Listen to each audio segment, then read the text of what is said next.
All right. Lifting belts with the sparkles on them. I don't know if you guys have seen lately.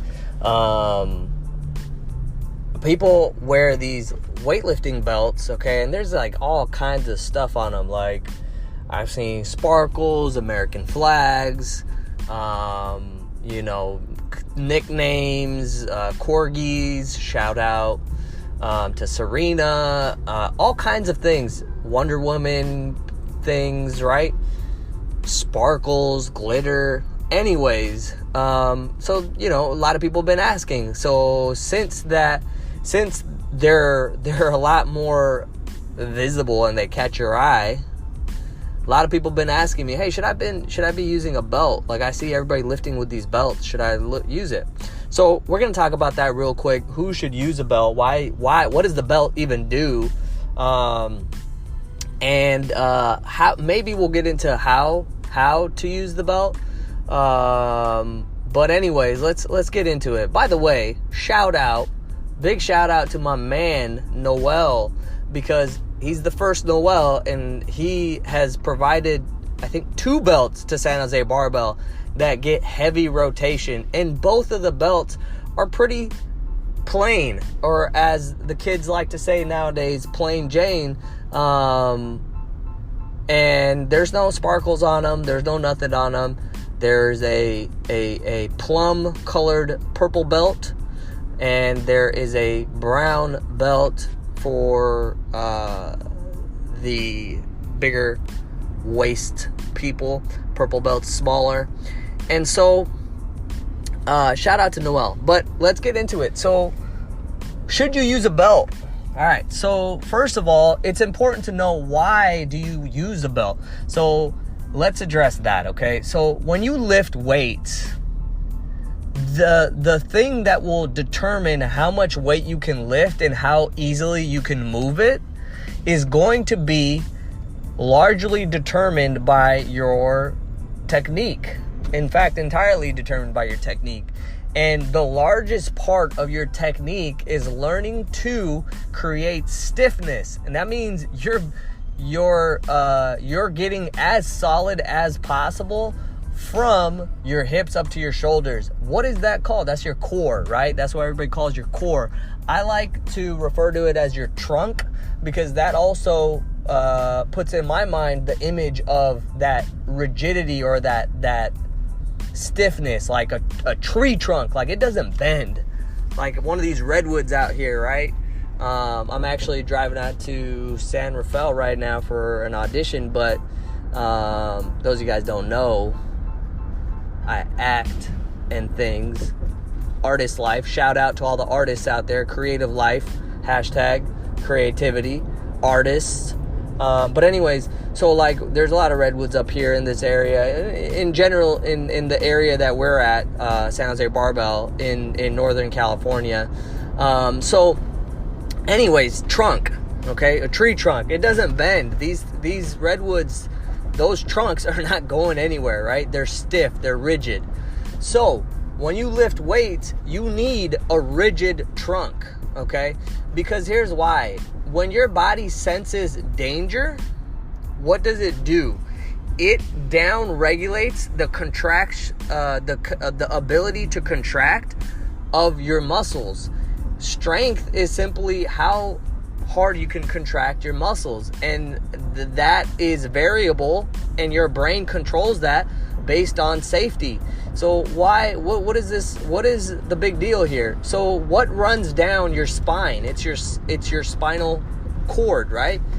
If that thing breaks, if there's a problem to it or there's danger to it, you're fucked.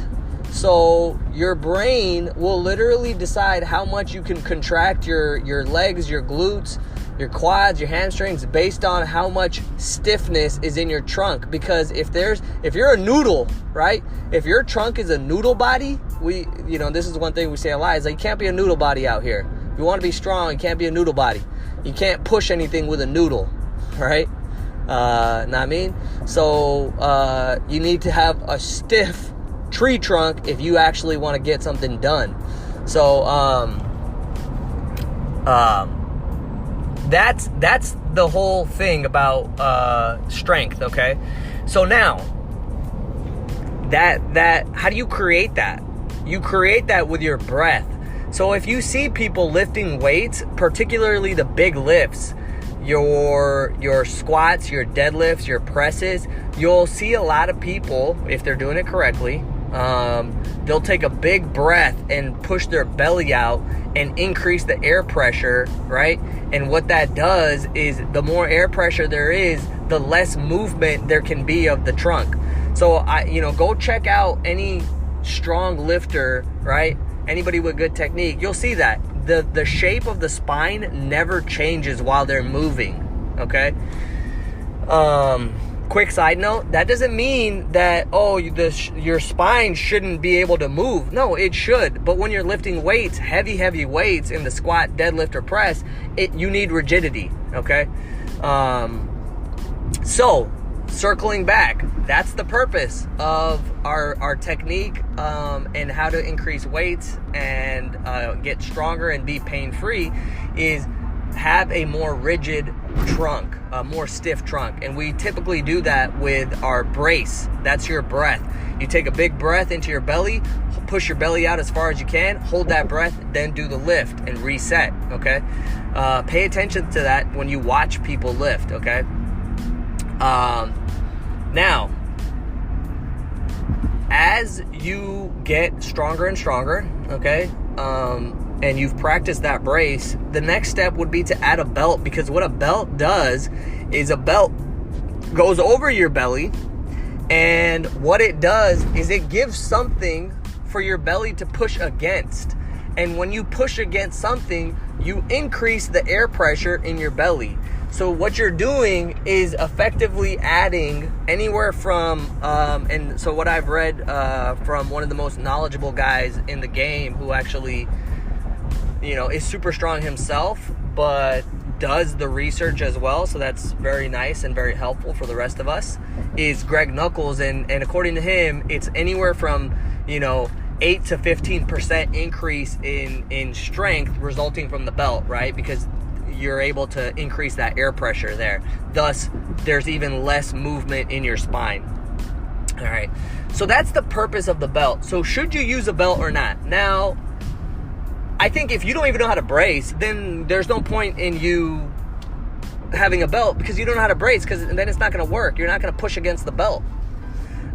This pushing motion of your, or this breathing where you fill your belly with air and push your stomach out, is unfamiliar to most people, because what most people want to do is they want to suck in their gut to hide it, because it feels uncomfortable for your belly to stick out.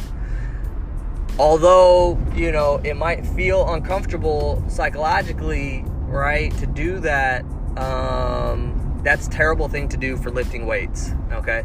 You're basically making that base smaller and skinnier. Thus, think about it, like, what's stronger? A giant tree trunk of a redwood, or a little sapling that's 6 inches in diameter? Like, what's going to be stronger, right? What are you going to be able to place more load on top, right? Obviously the thicker, more stiff, the thicker, more stiff tree trunk, right? So the same goes for your trunk. The belt allows you to push against it. So if you don't push against it, you don't get that benefit. So it's literally doing nothing. Then you're just one of those people who's wearing the big belt with the sparkles on it, and you don't even know how to use it, right? And your lifts are all, you don't have any, you're not even at a body weight deadlift, you're not even at a double body weight deadlift, but you got this fancy belt. So, one of the things that I always say is it's not the equipment that makes the man, it's the man that makes the equipment. So the equipment doesn't mean shit if you're not using it correctly, right? Man or woman or whatever. It's the person that makes the equipment, right? It's that thing back in the day, those of you guys that know, Jordans, I played basketball my whole life, so it was everybody wanted the Jordans, yet I was well, I don't need the Jordans. And anybody who was good at basketball knew, like, the shoes didn't mean shit. Like, just because you wore the shoes doesn't mean that you were going to be able to do anything on the court. And so there were plenty of times where we made people look very silly with their fancy gear and their fancy shoes. Meanwhile, we were wearing, just some regular shoes or whatever. And that's the thing. It's like, it's you and your commitment to mastery of lifting that matters, not the equipment. So there's a lot of value in learning how to brace properly, and not needing a belt. Now, as you get heavier and heavier in your weights, it's definitely something that I would consider, because it does make the lift safer if you're using it correctly. And so why wouldn't you make something safer? Because if you make it safer, you will be able to be stronger. A safer lift is a stronger lift. And the big part of safety in that lift comes from the stiffness of your trunk, which is directly affected by a belt. So now, all that being said, I practice most of my warm-ups without a belt, because I want that practice of bracing properly and not depending on that belt. But then once I get above 75% of my whatever I'm lifting, my max or whatever, then I move to the belt, right?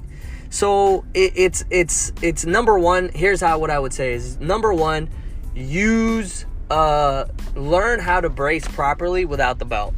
Okay, that's step one. Once you have mastered that, and then if you want to know how to do that, go search San Jose Barbell and bracing, or brace yourself, gains are coming. You'll find the video where I explain how to brace properly. It's not something a lot of people talk about, actually. It's surprisingly enough. And I think it's because it's not sexy, but it is the most important thing. So that's one. So step one is find those videos, learn how to brace properly, learn from somebody. Once you have that part down and you know how to brace without a belt, go ahead and get yourself a belt. And there's no harm in practicing bracing with the belt.